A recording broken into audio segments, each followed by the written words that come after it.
This is The Sports Life. Fears flips it in out of Tang. 19 on the shot clock. This is the ball game right here. Fears into Tang for the lead for three. It is no good.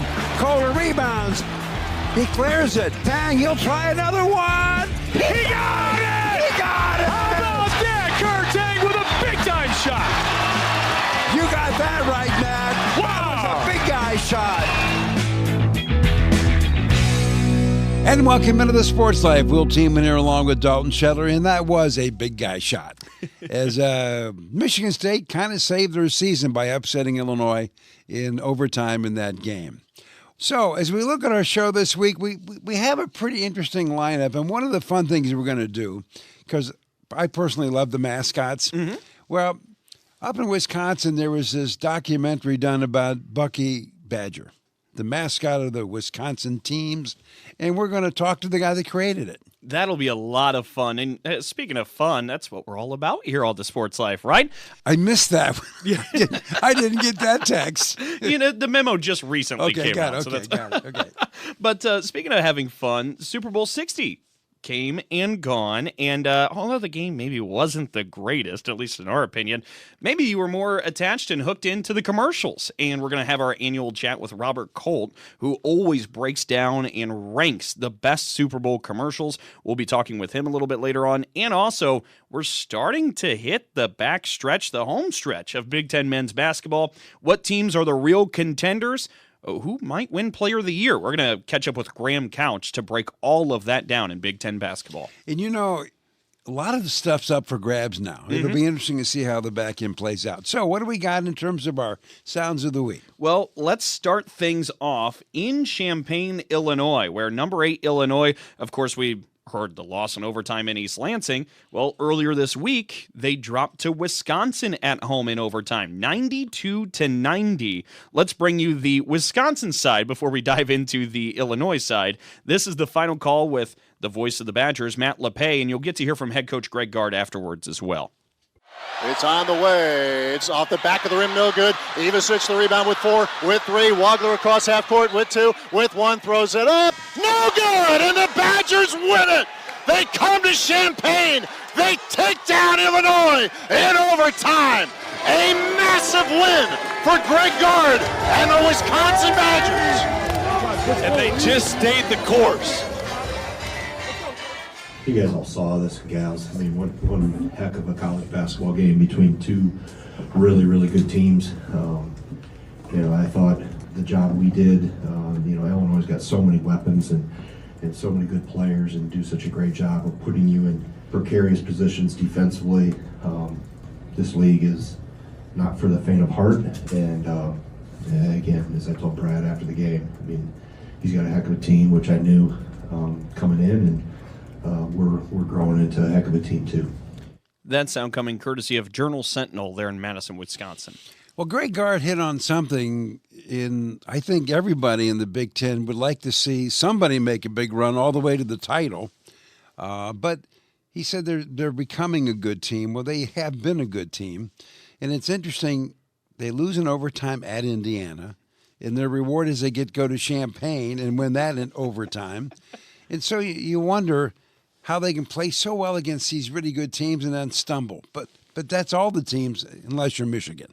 Right. No, that's true. It's really helter-skelter, but what a ride Wisconsin has been on throughout this season. They've got some pretty big wins under their belt. On the other side of this contest, it was an unhappy head coach, Brad Underwood of Illinois. And of course, this is now back-to-back overtime defeats for the Illini. Brad Underwood took exception with the officiating here in this last stretch. Here's what he had to say after the most recent loss against Wisconsin. You mentioned a few times that you think there's some calls that Keaton's not getting, and you talked about every game being officiated differently. How do you guide Keaton through that? I have no idea. We sent 12 in the other day from Michigan State. We'll send the missed out-of-bounds play in the first play of the overtime. That's egregious, right? I mean, it's egregious. We will definitely send in the 10-second call that happens. I mean, he's 5 feet from getting across half court, and there's 10-second call and we got guys that miss that, and they're making. I mean, it's just, you know, I don't know. I don't know what to do with it. I don't know. I'm done talking to people. I don't get called. I'm done. I'm frustrated as heck. I'm very frustrated, and because it changes so much from game to game. We had a guy tonight we haven't had in 2 years. 2 years. Do a league game. Do a league game in 2 years. Brad Underwood, Illinois' head basketball coach, not happy with the officiating. Well, he's in a long line of people who are not happy this year. He stopped short of saying they make a lot of money. He got right there and didn't drop the number. But at the end of the day, they're having a bad year. They just are. And so here's my theory. You ready? Yeah. If we're going to have a bad year and everybody's worrying about budgets, let's go back to 2. Yeah. What the Just heck? have 2 refs out there. And Yeah. This 3 thing isn't working out so good. Let's go back to 2 and save some money. Or you know what? Just call your own foul. You know what? Just like in the schoolyard. Yeah, why not? In managers' games, they do it right. Right. Nobody gets all upset. It's a foul on you. Okay, Yeah. I'm in. Shoot for it. That's how we're deciding everything from now on. Yeah. I kind of like that. It's a good idea. God, you could save a lot of money. There's money for us to have lunch. It'd be great. I told you at the top, we're a fun show. We're having some fun now. We're having fun. Well, let's talk a little bit more about a group that is having a little bit of fun with what happened earlier this week. The Purdue Boilermakers, they have a big reemergence with a win in Lincoln, a tough place to play, of course, knocking off Nebraska. Matt Painter was asked afterwards how his team was able to keep their composure in front of that crowd that's so daunting there at the vault. This was Matt Painter's response. I have no idea. You know, we didn't make a lot of the first play, right? We made a lot of the second play by getting on the glass, and a couple of them was our guards. You know, Braden got one, C.J. Cox got one, Jack Bender got a couple, both Oscar and Trey got a couple. So that effort right there, I don't know if it was poise as much as it was just, you know, having a will to go get the basketball and understanding how important that is and that we got to scrap. And we were just one possession better than them. And, you know, we needed, I said we had 20 more possessions than them, and we needed all of them. So, proud of them.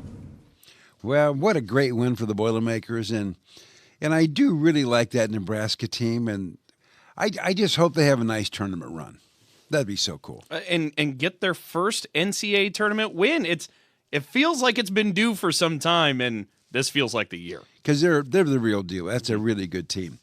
Well, when we come back with more of the Sports Life, we're going to talk about something that's actually fun about the Super Bowl this year, the commercials. Back with more in just a moment. Oh, yeah. Hey, Dad. Did you get a new haircut or something? A new shirt? You're looking good. What happened? A little fender bender? How little? A few days in the shop little? But thanks to Mom and our agent, we've already submitted a claim and can track the status right from the app. Auto owners pays what they owe without any hassle. Sounds like simple human sense. I'm fine, by the way. Oh, yeah, I was gonna ask. Ask your independent agent if auto owners make sense for you. Every kid deserves a chance to feel safe, to have their own bed, to be loved and cared for. That's why I love my foster parents. They make me feel like part of the family. Raise hope and foster dreams for one of 13,000 Michigan children in foster care. Visit michigan.gov/hope for a home or call 855-MICH-KIDS. That's 855-MICH-KIDS. Sponsored by the Michigan Department of Health and Human Services and the Michigan Association of Broadcasters. Do you hear that? That's the sound of uncertainty lurking under your hood. You know the feeling. I know I do. That sudden sinking sensation when you see a check engine light or your car unexpectedly breaks down and you're faced with sky-high repair bills. It's time to shield against unexpected repairs with CarShield. CarShield is America's most trusted auto protection company and has an A rating with the Better Business Bureau. Don't let the fear of a breakdown keep you up at night. Trust the Shield, CarShield, and say goodbye to terrifying repair bills and hello to peace of mind. Your plan also comes with 24/7 roadside assistance, courtesy towing, rental car options, and so much more. Don't wait till it's too late. Call CarShield now before a breakdown. Protect your wallet. Protect your car with CarShield. Get our best protection ever.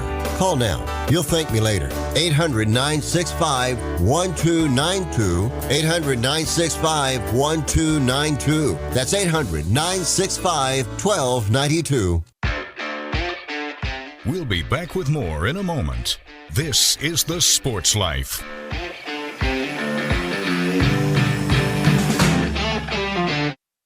Roxanne Watson is on a mission. Hello, how are you doing today? She wants more people to register as organ, eye, and tissue donors. Are you an organ donor? Yes, I am. Yay. My goal is to sign up the most people in the United States. What drives her? Roxanne's own life was saved through the gift of a heart transplant, made possible by an organ donor. I decided that day that I was going to devote myself to the cause of organ donation and signing people up and honoring my donor by doing that. Now she's back to health, and she's a powerful force helping to save lives every day through her work. Imagine what you can make possible by leaving behind the gift of life. 8 people can be helped with the major organs, and up to 50 people can be helped with a little bit of everything. And when you think about it that way, that you could help that many people, it's amazing. It really is. Learn more and sign up as an organ, eye, and tissue donor. Go to organdonor.gov. A message from the U.S. Department of Health and Human Services, Health Resources and Services Administration.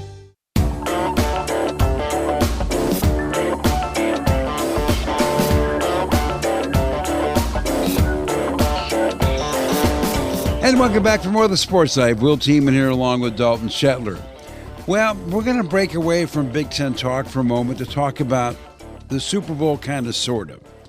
I think most of us would agree Super Bowl 60 was not Super Bowl number 1. But there's always the commercials, right? Yep. And so after the Super Bowl, it's become somewhat of a tradition here in the Sports Life to visit with Robert Kolt. He's a professor of practice, Emeritus, Advertising and Public Relations Department, College of Communications, Arts and Sciences, Michigan State University. Now, Robert, thanks for joining us. And for 29 years, folks, he's been rating all of these commercials. And he has come up with his list again. And so we have asked him to join us, not to talk about that wonderful football game. At least somebody scored that has a New England helmet on. At least they got that done.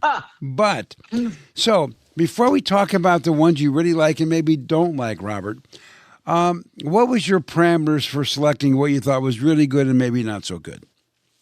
Well, you, like a lot of other people, see the ads in the game and they're thinking, what do I like? And really, when you break down scientifically, from a social science perspective, what you think about in the variables, you're looking at production quality. Is there creativity? Is there a brand strategy that there was an ad? Did it make a connection? Was it memorable? Was it understandable? Was it emotional? Usually, if we tap someone's emotion in an ad, we'll say that's a pretty good ad or better than something else. So I use that criteria to score the ads in a scientific way, and we have for years at Michigan State University with the faculty.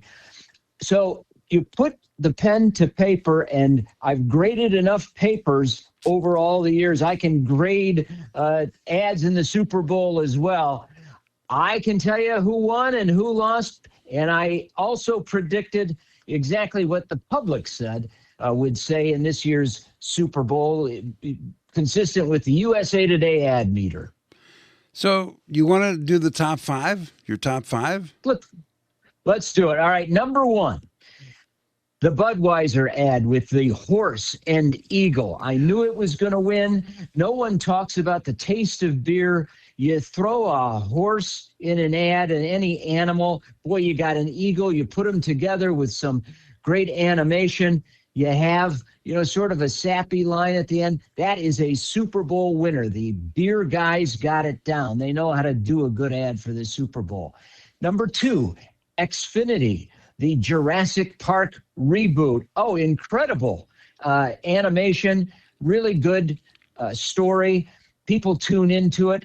Number 3, the Lay's potato chip ad. It's the harvest with the farmer retiring, handing, the potatoes over to his daughter. Oh, people got a little teary-eyed on that harvest ad. The Google app on a new home, that was a great ad, and it was really simple, so people could follow along with it, mom and daughter talking. And then you've got the Bosch ad. I really like the tools, appliances. Guy Fieri has an appearance. I didn't know that Bosch did all of those other things, so it was kind of, I have a Bosch dishwasher. I didn't know they did all those tools, so they were really selling. Some companies are doing branding, others are selling. I would say this year, to sum it up, it was a good year for advertising in the Super Bowl. The ads were better overall. It wasn't great, but it wasn't bad at all. At least, half the people, 120 million people in America, tune in to watch the ads. And 60 million worldwide. We have expats all over the world watching the Super Bowl for the ads. So what are they looking for? Well, they're looking for the same thing. Is it really making a connection with them? Is there something that they can identify with? Who do you think, Robert, just swung and missed severely? Well, I've actually tested this in my classes at Michigan State University in the past. And who would be the worst possible spokesperson in the world? Mike Tyson. Who would say, I want to see the ad pitch in an agency saying, let's get a convicted felon, maybe a rapist, who to really do our product. We'll shoot it in black and white and have him have a face tattoo. Mike Tyson, he is the worst spokesman, and he actually did an ad saying don't eat processed foods, and he's actually eating fresh foods. Oh my gosh, I would just say that's the worst spokesperson. On the other side, Serena Williams looked great in her testimonial for the GLP-1 ad. She looked terrific. It was for Roe is the brand, and she was great. So, people really identify with celebrities. We had 71 celebrities appear in Super Bowl ads this year, where you get celebrities and people wake up when they see them and they listen. Robert, I want to ask you about what was maybe one of the biggest talking points from the commercials afterwards. It felt like this year's was really saturated with AI. Artificial intelligence played a role, and it felt like a real large percentage of these commercials. And I know you've got some that range good, some that range bad. I was curious your thought on just AI being such a stakeholder in the conversation, and most notably, the polarizing commercial of what Ring put out there with the search party. Yeah, AI is playing a bigger role, but I welcome it. I think advertisers welcome it. Anything that makes ads better, simpler, cheaper. You're paying $8 million for a 30-second slot. And if you can do your production a little cheaper through AI and any sort of animation, great. All right. Anything that makes an ad better. There was a lot more this year than we've ever seen before. We'll see more in the future. That was a theme of using AI. I tell you, the theme I really saw, though, was I would call this the butt bowl. We were in Levi's Stadium, Levi's showing a bunch of butts. We did an ad about tight ends with prostate screening. That would never happen in another game. It was, and the halftime show with Bad Bunny, it was all butts constantly in the game, and maybe that's how this one will really be remembered. The tight end one, I totally forgot about that one. That was so good. That really was so good. Okay, you ready? You ready, Robert, for what I thought was the number one? Ooh, you ready? Hit me. And I respect your judgment. Tell us, okay. Will. Well, by the way, I agree with you in the top 5 on Bosch. I really like that one a bunch. The Budweiser American icon with the eagle on the horse. I love the parting line when the guy was tearing up. No, it's just some sun in my eye. I thought that was pretty good.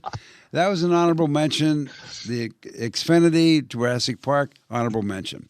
So, you ready? My favorite of the whole deal was the Michelob Ultra Light with Kurt Russell when he said, again. It just brought back all kinds of memories. with It's the a great ski guy. story. Yeah. Yeah. So I remembered that, and because I like Ben Stiller, and I thought the Instacart ad was so goofy, I wasn't even sure what they were doing, but I remember him. So I kind of like that one for no good reason. I thought the State Farm ad was really cute with Bon Jovi, and I thought those guys were great. And very good. Maybe because I'm getting a little older and the Backstreet Boys still sound good to me. I thought the T-Mobile ad was okay.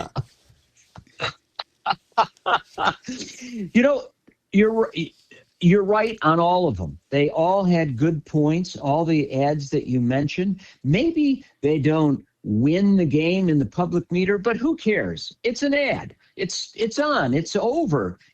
Maybe now, if they're really popular, we'll see a campaign and see them again in the future.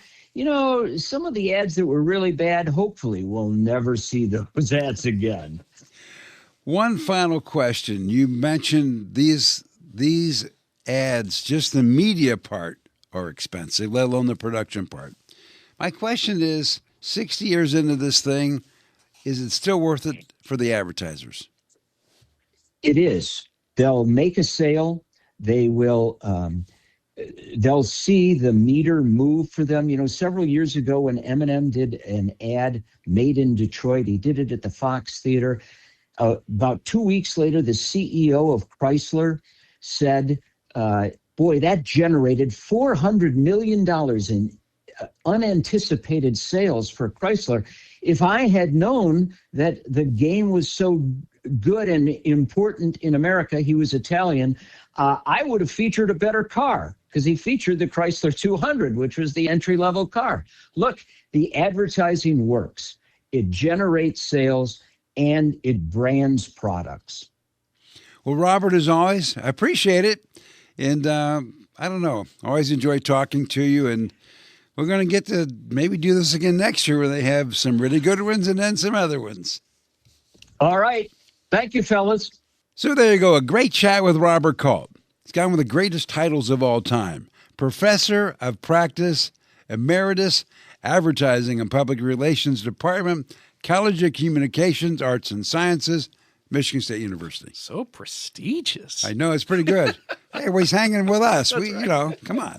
So anyway, well, we heard what, Robert thought was the best one. You heard my take on it. What was your best one? I think my favorite was what Robert's third came in being ranked. The Lays, the Harvest. I thought the emotional connection between the father as a farmer going through his entire life, the moments with a little kid. Maybe this is just tugging at the heartstrings of a biased new 5-month-old dad, but seeing that relationship kind of build and evolve through life, that one, and I'm from a rural area. I mean, it's nothing but farmers that are my neighbors. That one tugged at me. The worst one I thought was the Svedka AI bots. I didn't get it. I thought it was awful. I just didn't get it.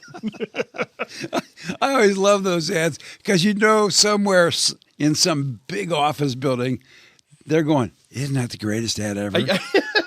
I felt like just darts at a board. I did not really get what was happening there. I love it when you do that and you look around the room and go, does anybody get that ad, right? And sometimes the answer is no. Right. Anyway. Well, when we come back, we're going to talk a little nuts and bolts when it comes to Big Ten basketball as we are heading down the home stretch. And Graham Couch, who's been covering Big Ten hoops for some 14 seasons, is going to join us. And we're going to try to figure out who's got the inside track to win the Big Ten regular season title. It's all coming up in just a moment. So, got one for you, boss. Oh, yeah? What's black, white, and dented all over? I give up. The company truck. I know, but thanks to our agent, we've already submitted an insurance claim and can track the status right from the app. Auto owners pays what they owe without any hassle. Lucky for you, that's simple human sense. Ask your independent agent if auto owners make sense for you. Here's a real-life story that affects 50% of all of us out there. It's called divorce. If you've gotten divorced and now you're struggling to pay your bills and your credit card debts are completely out of control, you need to call this special debt relief hotline right now. We help people with all kinds of money problems caused by different life challenges, a divorce, a job loss, even heavy medical bills. All these life events can sometimes financially stress you out and cause you to get out of control. We help people get their lives back by showing them ways to consolidate and reduce their debt, in some cases for a fraction of what they owe. If your credit card balances are more than $10,000, call us and learn how to reduce your credit card bills and monthly payments now. Here's our number. Paid for by Debt.com. Call now, 800-810-1584, 800-810-1584, 800-810-1584. That's 800-810-1584. That ought to do it. Totally energy efficient. Oh no, not again. This time, we're getting help. Ladies and gentlemen, it's the battle of energy efficiency improvements. In this corner, Mr. I can save money and do it on my own. And in this corner, Miss Let's Get It Done Right with some help. Fight! Or you could just go to avoidenergydrama.com. From sealing your home to helpful loan options, you'll find all the tips and tools you need to stop wasting energy and stay comfortable. Avoidenergydrama.com. Brought to you by Michigan Saves. We'll be back with more in a moment. This is The Sports Life.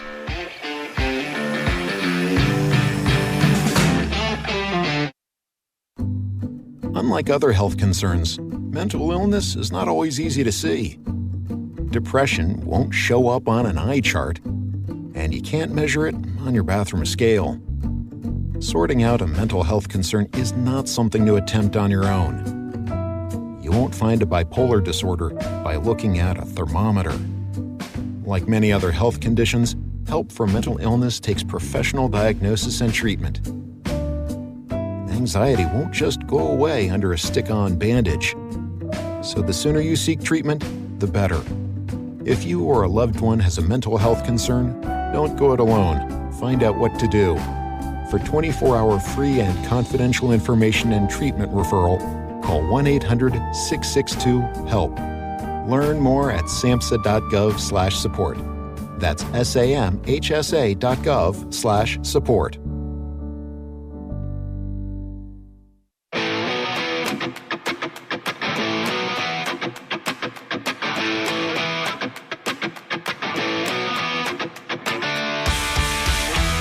And welcome back for more of the Sports Life. Will Teeman here along with Dalton Shetler. And don't forget, Auto Owners Insurance, simple human sense. Ask your independent agent if Auto Owners make sense for you. Well, the Big Ten race is beginning to take shape on the men's basketball side. It looks like Michigan, with only one loss, is being now chased by Illinois, Michigan State, Nebraska. And the question is, can anybody catch them as we look at the back half of the schedule? And to help us sort this out is Graham Couch from the Lansing State Journal, who's been covering hoops for the men in the Big Ten for 14 seasons. How'd you get so old, Graham? I knew you when you weren't this old. The amazing thing is I'm only 26. I was just a lot younger than you thought when we started. A prodigy. Well, I've been looking at these schedules, and I'm looking at how many big games are matching up. And let's start with Illinois just for a second. Michigan does go to Illinois, and Michigan does host Michigan State. Do you see any hiccups there for the Wolverines? Potentially. I mean, Michigan, I think, is the best team. You know, I thought Illinois was right there with them, and if they get healthy, I think they still might be.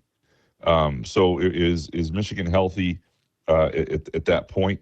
Is Michigan healthy when they play? Is Illinois healthy at that point? You know, Michigan's got to go to Purdue, too, which I think physically doesn't match up with them great. They've got this game against Duke that'll be on their mind a little bit. Michigan does. And so, I think Michigan probably loses again somewhere. The problem is now, do they lose, twice? Because that's what would need to happen. And I tend to think not, but, we've seen teams lose confidence or lose their way a little bit before it. I never would have thought Illinois would have lost two in a row, before this week. Well, and you mentioned Illinois, it felt like was kind of 1A, 1B with Michigan in this race just a week ago, and then they stumbled twice. But you bring up the defense. To you, is it when Kylan Boswell is back that everything turns around for the Illini?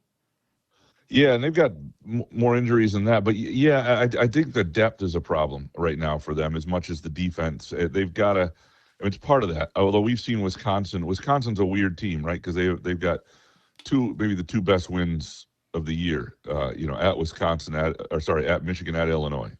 Nobody in college basketball has any wins better than that. But the rest of their profile is not that of an elite team. They don't do anything at an elite level other than when they catch fire from three, you got a problem. And so I think for Illinois, it's basically getting healthy. I still think they're an absolute legit top 5 national title contender. It may just you get banged up at the wrong time. You lose a couple overtime games, and that can be the difference between winning the Big Ten and a year where the league is really, really tough. Well, when you look at Michigan State, Graham, they're sitting with 3 losses heading into the weekend. So what are you thinking there? It's interesting because I think the Wisconsin game will be pretty telling. This is not a Michigan State team that I think they've got a lot of grit to them. They've got resolve. They've got a lot of things working for them.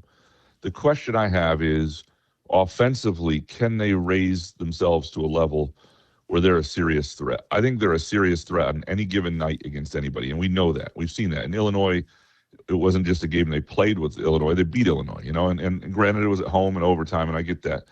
But they did what they couldn't do against Duke and Michigan, which are the other 2 elite teams. And, they beat North Carolina and Kentucky early, big.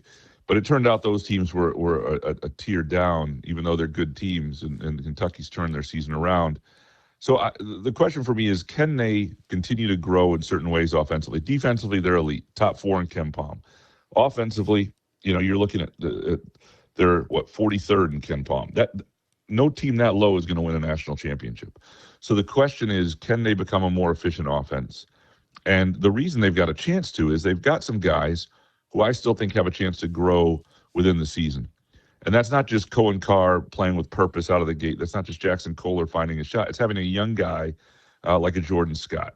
Can he become somebody who is a regular threat offensively, shooting 43% from 3 in Big Ten play?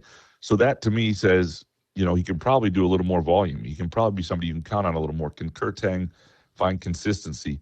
Can Cam Ward, who we saw sort of a healthy version of, really have an effect on the Illinois game, where he's plus 15, better than any other player on the team by quite a ways? Can he be that night in and night out? And so there's room to grow, and if they become a little more efficient offensively, the danger for MSU is that now with Divine Ugochukwu out, you're looking at, Jeremy Fears has got to play 34 to 38 minutes a night, depending on the game state, the opponent, and the matchup. Can he continue this level? Can he stay healthy? And because so much of everything they do goes through him. And that's, so there's some reasons to doubt their ceiling a little bit. But on a given night, they've already shown it. They can beat anybody. And I think they're better than last year. The Big Ten is just better at the top.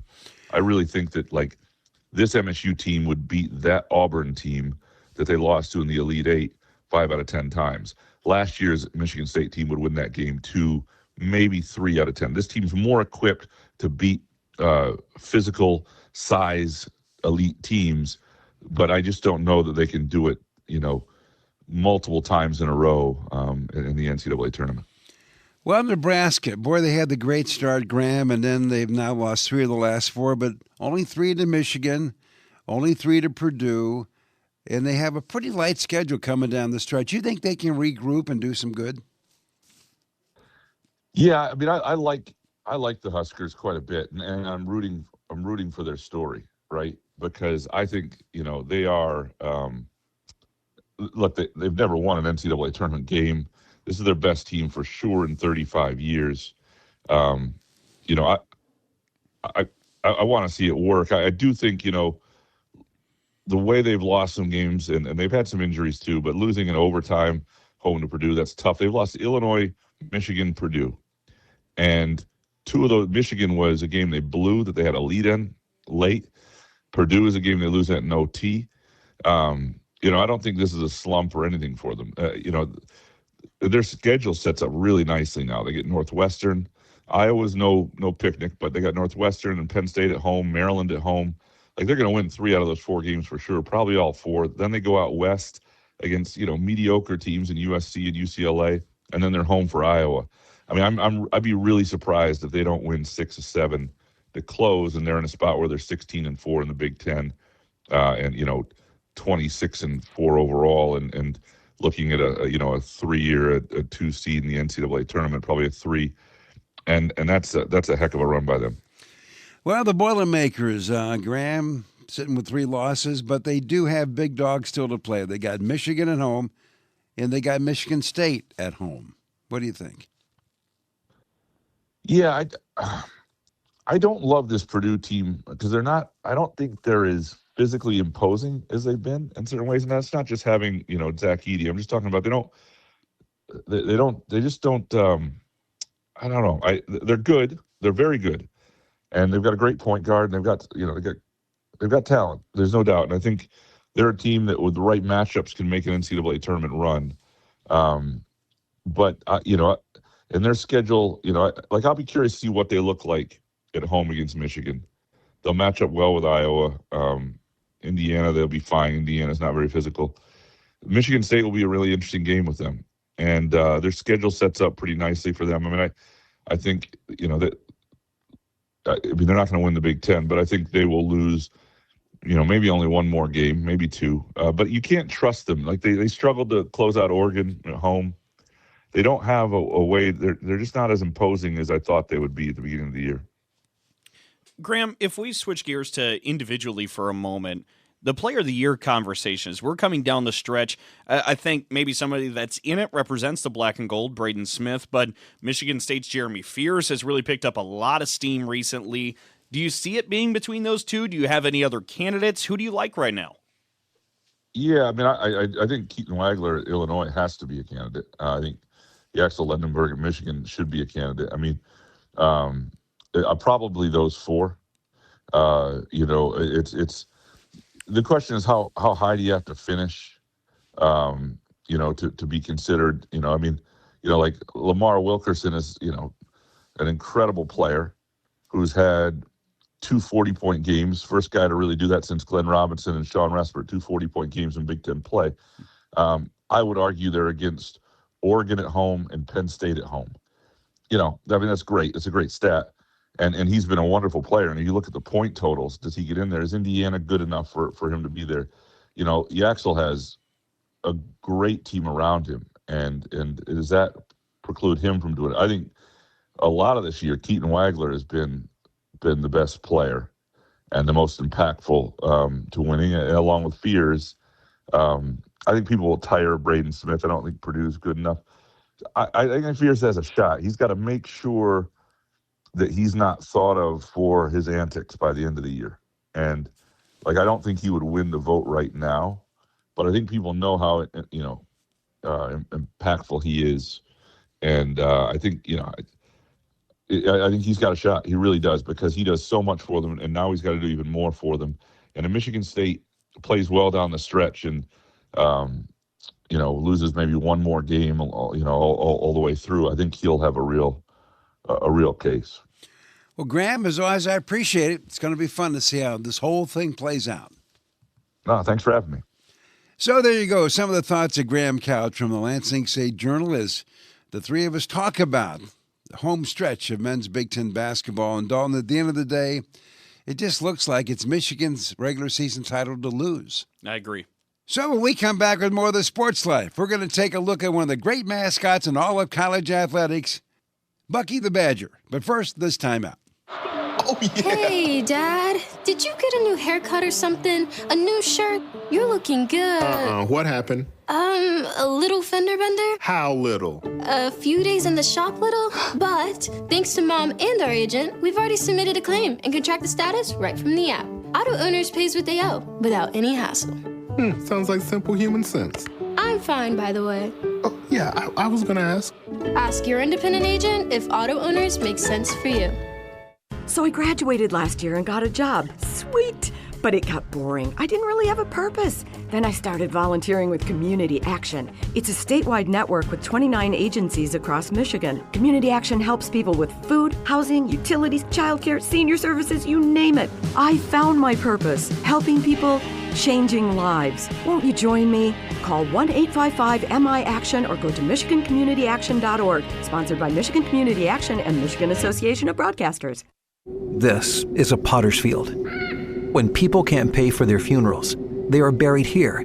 It is a lonely, desolate place, littered with unmarked headstones.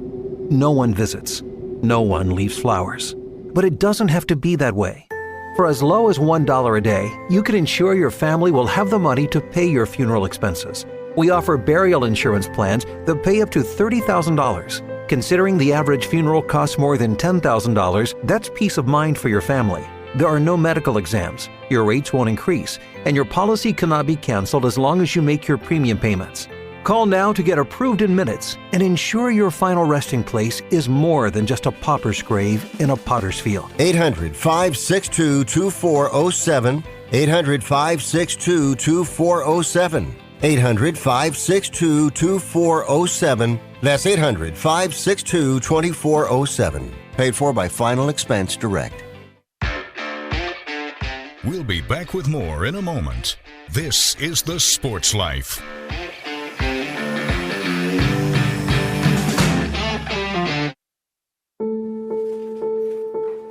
We all make choices. When it comes to alcohol, kids make choices whether to drink or not. Bye, Dad. Bye-bye. Remember, I'm going to Alex's party tonight and sleeping over. Hey, have a seat for a second. Remind me about that party again? Alex is just... And adults make choices whether to talk about it. That's true of parents and every other trusted adult in a kid's life. Kids want to know our expectations when it comes to alcohol and other drugs. They want guidance and honest answers to their questions. And it makes a difference when the message is consistent and part of everyday conversations. So talk with your kids and help lead them on a positive path. Because when you talk, they hear you. For more information about talking with your kids about underage use of alcohol and other drugs, visit underagedrinking.samhsa.gov.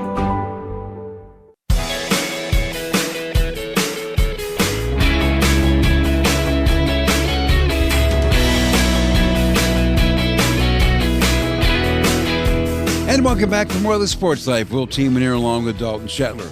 Well, one of the great things about the Big Ten is it has a lot of tradition. Got some great mascots. And one of the best ones hangs out in Madison, Wisconsin. It's Bucky the Badger. And it's synonymous with the University of Wisconsin and, of course, all the athletic programs. Well, Grant Fenster, an award-winning writer-producer for Wisconsin Public Television, did a documentary about the origin of Bucky and what it means to the state. And he's joining us. And Grant, thanks for joining us. By the way, really enjoyed your work. Watched it the other day. And I thought maybe we could begin our little chat here by talking about how this Bucky mascot actually got going. Oh, that's awesome. Yes. Thank you so much. So happy to be on. The Badger is synonymous with the state of Wisconsin. You know, we refer to ourselves as Badgers. And Bucky, you know, he didn't start in a vacuum. The idea of the Badger became associated with Wisconsin at the beginning of statehood, even before. In the early 1800s, there were lead ore miners that came to the region before Wisconsin was even a state, and they would dig in the ground, and they weren't building homes. They were kind of living almost like a transient life, and they would live in the mine shafts, and they were then coined with the nickname the Badgers. And then in 1848, Wisconsin became a state, and we instantly became the Badger state through the Badger on our state flag, and Bucky evolved from there. Well, as it evolved, I thought it was interesting how all of these stories at some point have a moment where they become real. And so we're talking late 40s here when Bucky really became a stand-up mascot. Can you take us through that? Yeah, absolutely. So the early football teams were known as the Fighting Badgers. So we've always had this Badger identity through UW athletics from the very beginning. In the 40s, just within with the country changing, coming in and out of World War II, just kind of marketing, all of these things kind of boiling nationwide. they decided to use like a Bucky drawing. So for the longest time, they would have a live badger that a student would bring to the games, which was completely wild and would not hold up today. And so a bookstore in town commissioned a drawing that eventually became Bucky Badger, and that was in 1940. And then he fell into obscurity for about 8 years. And then we had an athletics department publicist who got a hold of that drawing and then started using him on UW publications. And he had this whole mantra of, we got to get that badger up off his belly, because the football team had kind of been in a rut and they were almost going with like a rebranding.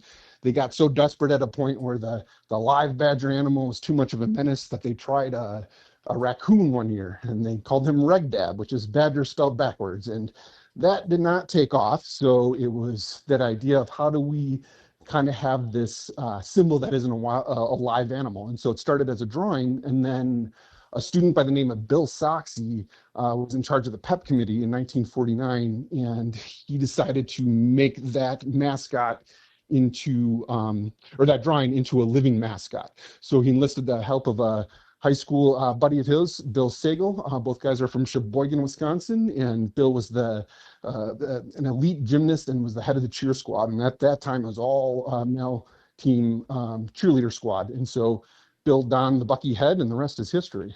Well, and you said that's the Bucky head, but Bill also had a part in it actually being named Bucky the Badger. Yes. If you could share that story. Sure, absolutely. So Bill Soxie, he knew he wanted Bucky to be named, his real name is Buckingham U. Badger, and so Bucky is short for Buckingham. And we've got this wonderful interview that Bill's son, Bill Soxie Jr., had done with him in the early 2000s before Bill had passed. And so we've got this wonderful oral history of Bill telling the story on how he came up with this name. So the Queen Elizabeth, she was princess at that point. There was a lot of pop culture kind of circling around Buckingham Palace, and he thought that name was great, really euphonic, Bucky, how it would pop.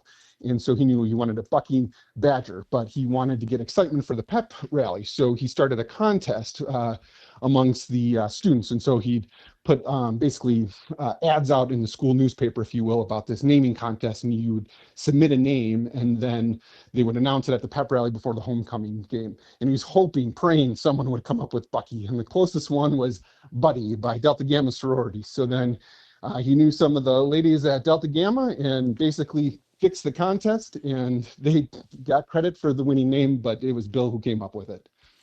So when did this thing become an icon where it's like it's shopping malls, weddings, graduations, things like that? Sure. A lot of the research was a ton of fun to get into, because I'd be digging through old newspapers, and you'd kind of see this evolution of marketing materials, really, right? And we'll start putting it on T-shirts. They would make these crazy, this one guy was making these crazy glass booze bottles, and it just became ingrained in the culture over the time. But then in the 80s, it was really taking off. And then once UW had success at the Rose Bowl, then it was completely off to the races, because that was a whole nother stratosphere of just state pride and kind of coalescing around the symbol of Bucky Badger, being a symbol for the people of Wisconsin.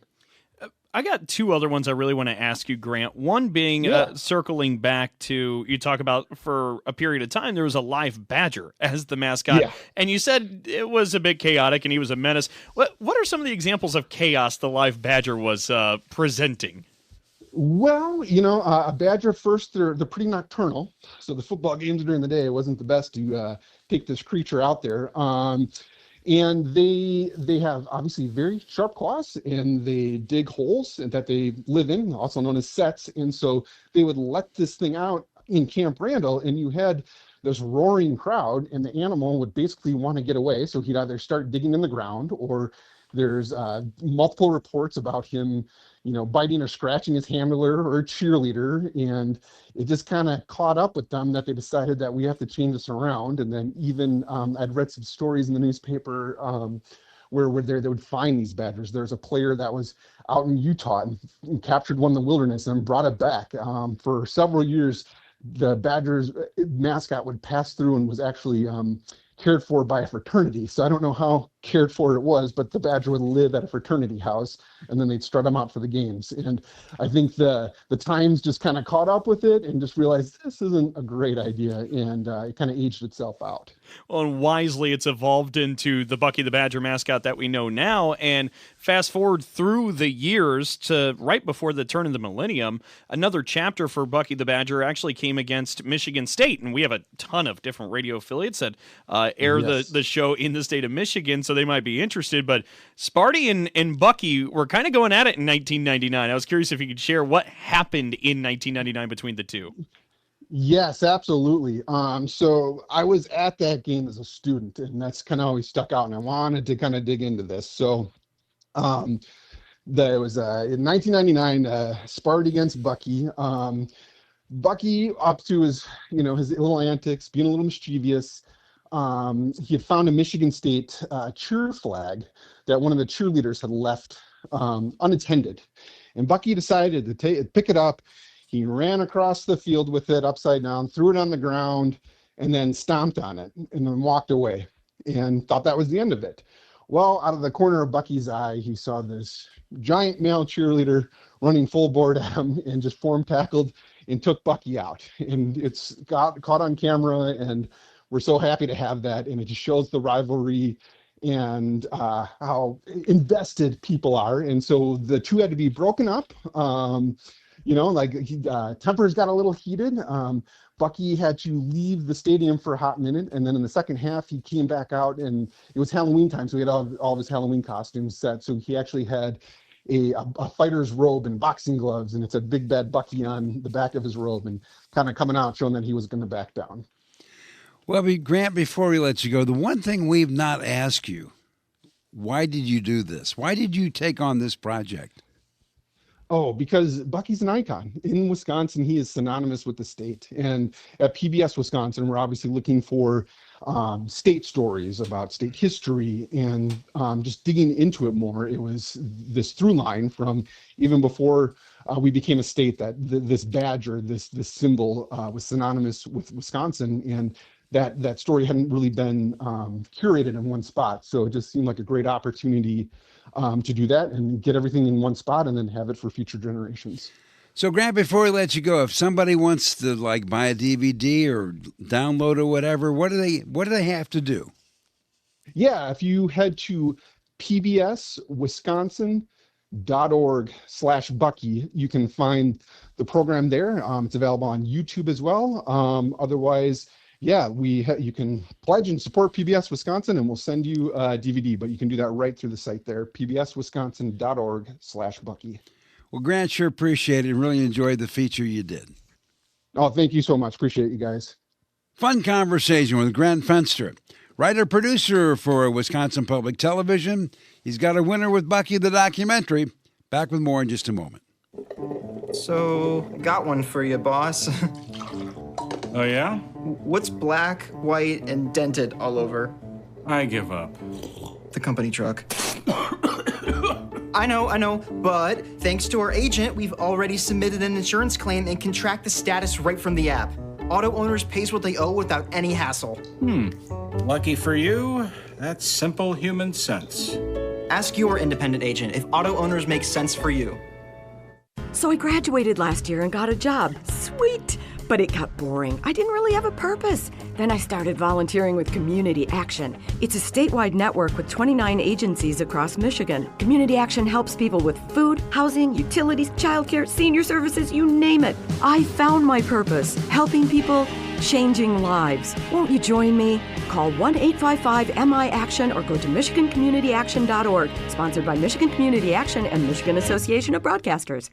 If you have diabetes, listen up. If you have insurance, you can qualify for a continuous glucose monitor. With a CGM, you can continuously track your levels and trends and spend more time in range, significantly lowering your A1C. More importantly, a CGM eliminates the one thing most people with diabetes hate, painful finger sticks. Order your new continuous glucose monitor today. If you use insulin and if you've seen your diabetes care provider within the last 6 months, chance you may qualify for your own CGM right now. We'll do all the insurance paperwork and deliver your new CGM at little or no out-of-pocket cost to you. Medicare and most insurances will cover your CGM, so don't wait. Have your insurance handy and call the Aptiva Medical CGM Health Hotline right now. 800-948-6912. 800-948-6912. 800-948-6912. That's 800-948-6912. We'll be back with more in a moment. This is The Sports Life.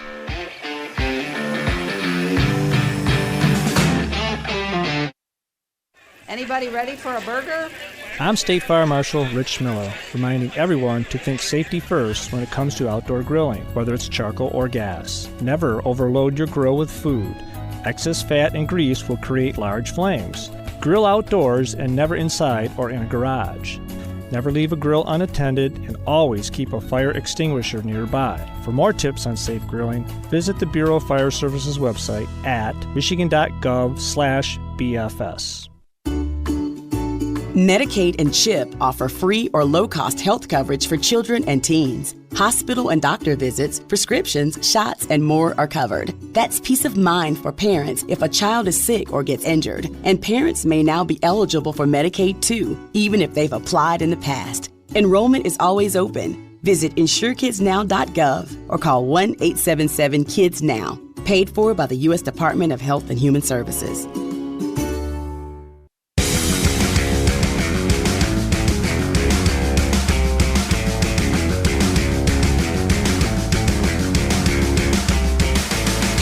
Welcome back for more of the Sports Life. Will Teeman here along with Dalton Shetler. Fun show. We've talked about the home stretch in men's basketball.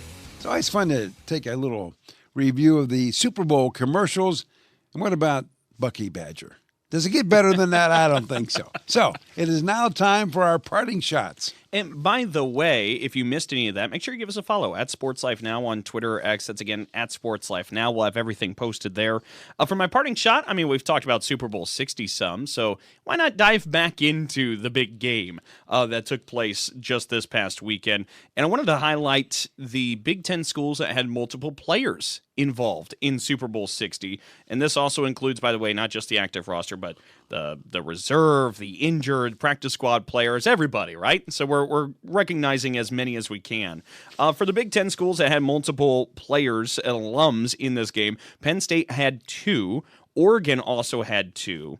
Then in the 3 bracket, Ohio State had 3 Buckeyes in the Super Bowl. Michigan had 3 Wolverines in the Super Bowl. Illinois had 3 Illini in the Super Bowl. Minnesota had 3 Gophers in there. USC had 3 Trojans in there. But leading it all was Michigan State with 4 members in Super Bowl 60. And, of course, Super Bowl MVP, Kenneth Walker III there at Michigan State. So that's how it looked for the Big Ten on the big stage of the big game.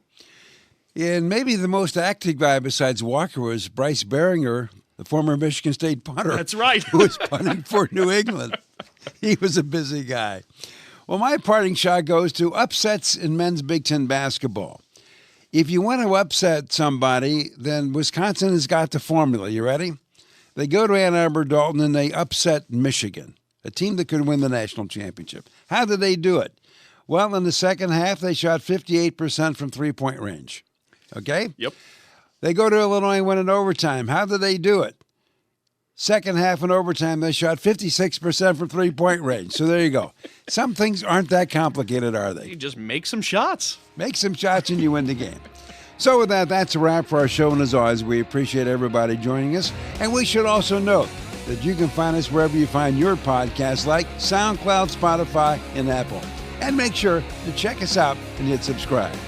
As always, thanks to the Big Ten Network. The Sports Life is produced by Dalton Shetler, and our executive producer is Wendy Hart. So on behalf of Dalton, I'm Will Teeman, and thanks for your time.